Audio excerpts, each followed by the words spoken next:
Assalamualaikum warahmatullahi wabarakatuh.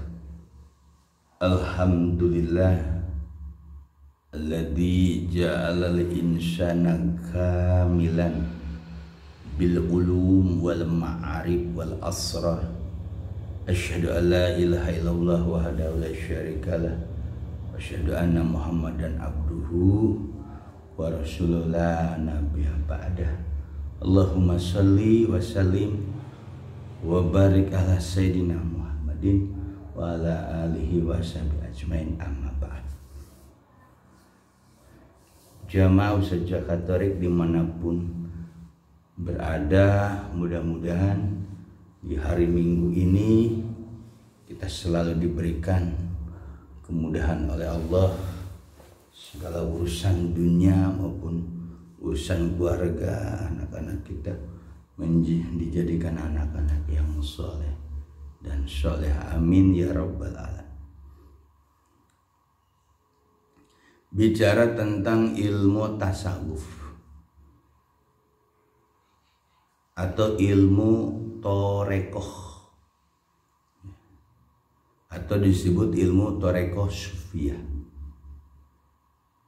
Torekoh sufiyah itu artinya torekoh kebiasaan atau jalan atau metode atau cara yang dilakukan oleh orang-orang sufi untuk bisa membersihkan dirinya dengan istilah takhali dan menghiasi dirinya dengan istilah tahali untuk tersingkap mata hatinya disebut tajalli.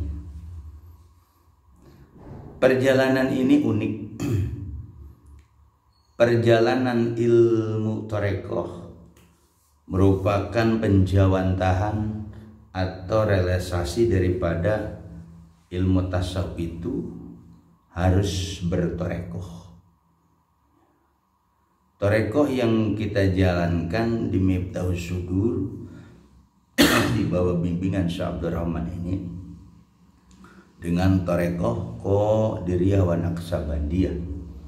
Dua cara ini digabung oleh Syekh Ahmad Khatib Sambas. Syekh Ahmad Khatib Sambas punya murid kesayangan beliau yang membawa ajaran ke daerah Serang, yaitu Syekh Abdul Karim Tanara Banten. Dari Syekh Abdul Karim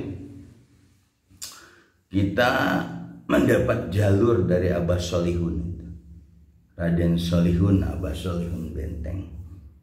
Dari Abah Solihun ke Abah Khair, dari Abah Khair ke Abah guru kita Syekh Abdul Rahman. Nah, Abah guru Syekh Abdul Rahman, beliau adalah pemangku mandat torekoh dari Naqsabandiyah, dari tabaruk menuju sufi. Ajaran yang diajarkan oleh Abah Guru tidak lain zikir jahar, zikir khofi, zikir siri, khotaman mingguan, sama bulanan manakiban. Nah, apa yang diajarkan oleh guru kita, Abah guru kita Syekh Abdul Rahman, itu tidak lain bertujuan membentuk para murid, para murid-muridnya yang sudah ditalkin berzikir ini menjadi orang-orang yang disebut penerus daripada torekoh Qadiriyah wa Naqsabandiyah. Di Abah guru ini dengan persyaratan talqin bayat zikir. Karena ajaran talqin bayat zikir ini sudah berjalan dan berlaku di masa Nabi, di mana Nabi Muhammad itu menalkin para sahabat dengan kalimat la ilaha illallah tantabihin.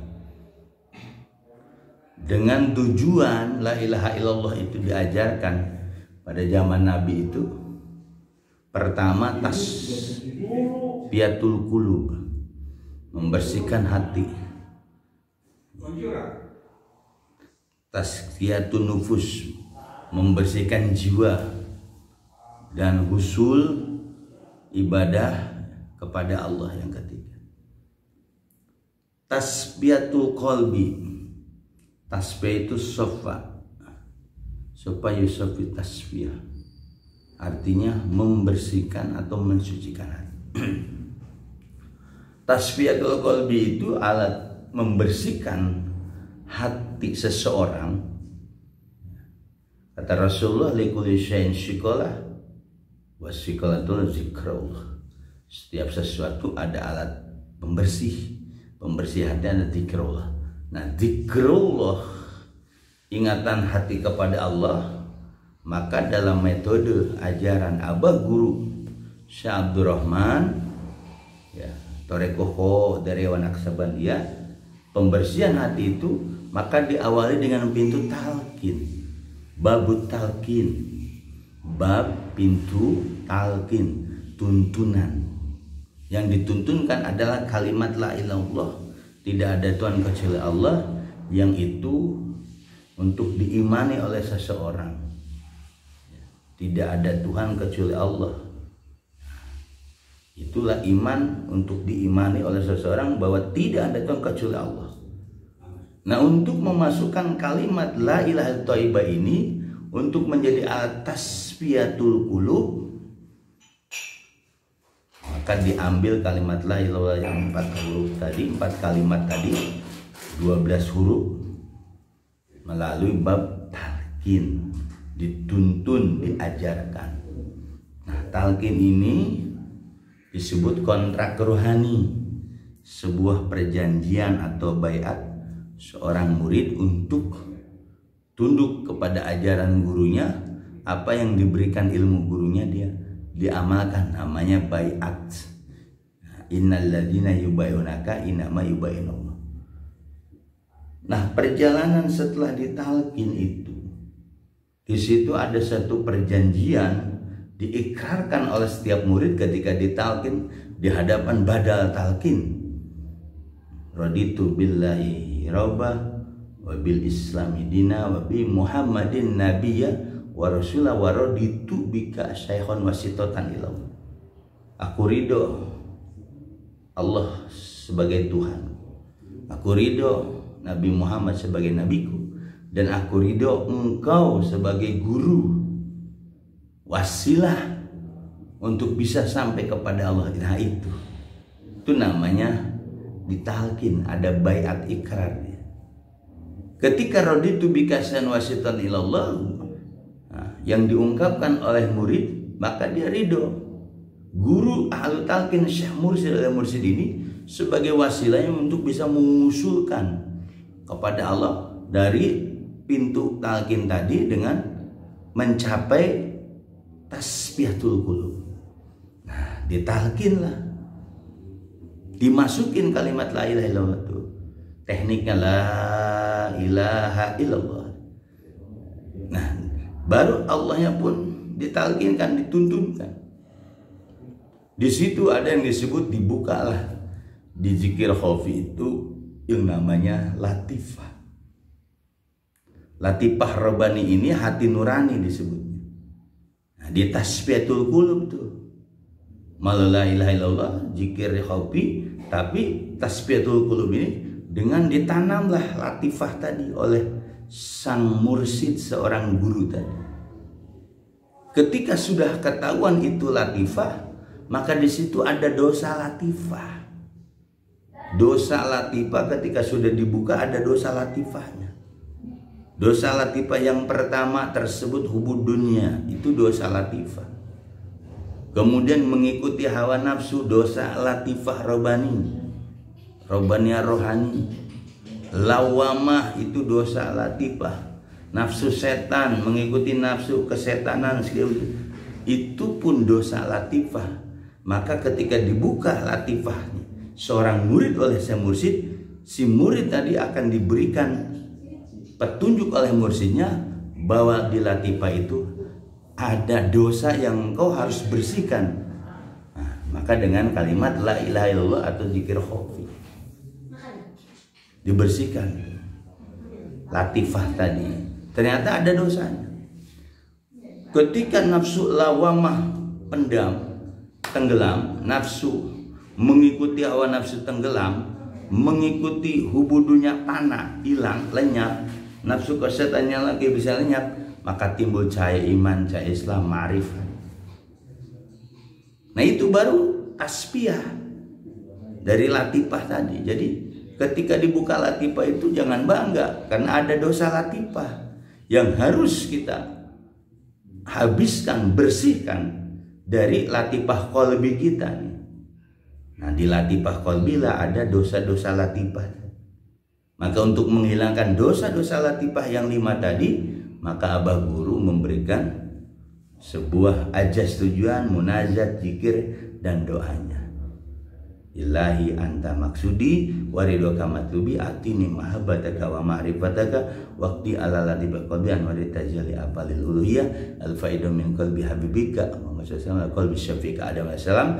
Zikir Allah, Allah ke qalbu, Allah, Allah, Allah, Allah sampai 100, baru doanya Rabbana zalamna anfusana wa ilam taghfir lana wa tarhamna lanakunanna minal khasirin. Dengan apa yang ditunjukkan oleh guru mursyid, masuk ke alam itu dengan menghadirkan guru atau robitoh mursyid. Nah, untuk menghilangkan dosa latifah yang ada di diri kita setelah dibuka itu ada 5 dosa latifah.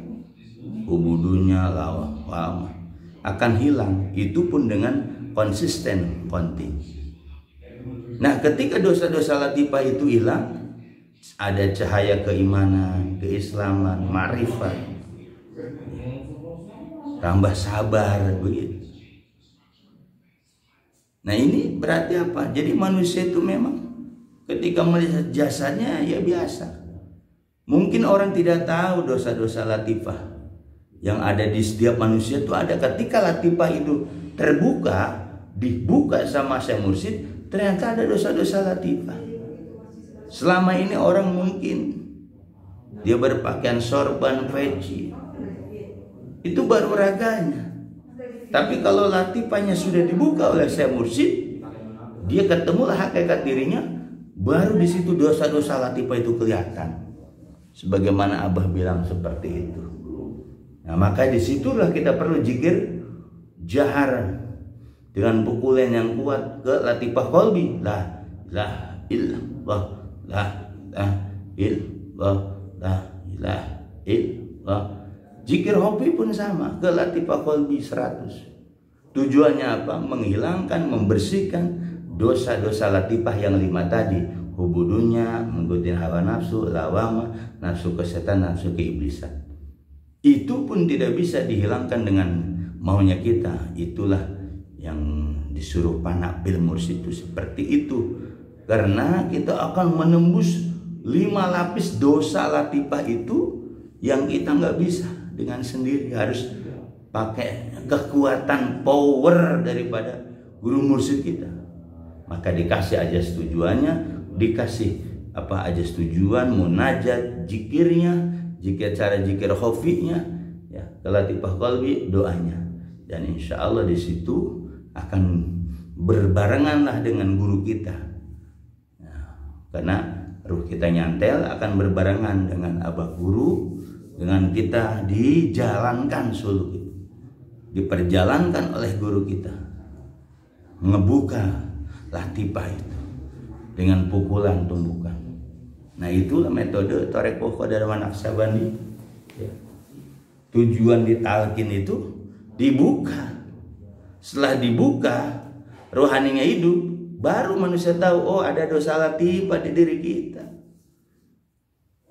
yang harus dibersihkan. Mudah-mudahan kita bisa kuat, bisa istiqomah ketika sudah mendapatkan Syekh Mursyid, Syekh Tarbiyah. Kita jangan goyah, jangan berpaling, tetap ajaran ini, ya, ajaran yang sudah disusun, diramu oleh guru mursyid itu pasti benar. Nah, kenapa ada suatu konsep kesalahan bagi pengamalnya? Karena dia bukan merasakan bisa guru. Jadi bisa guru itu jangan main-main. Itu adalah konsep dimana kalau kita pengen belajar Thariqah harus bisa gurunya, bukan kita. Mudah-mudahan bermanfaat. Saya wabillahi taufiq wal hidayah. Assalamualaikum warahmatullahi wabarakatuh.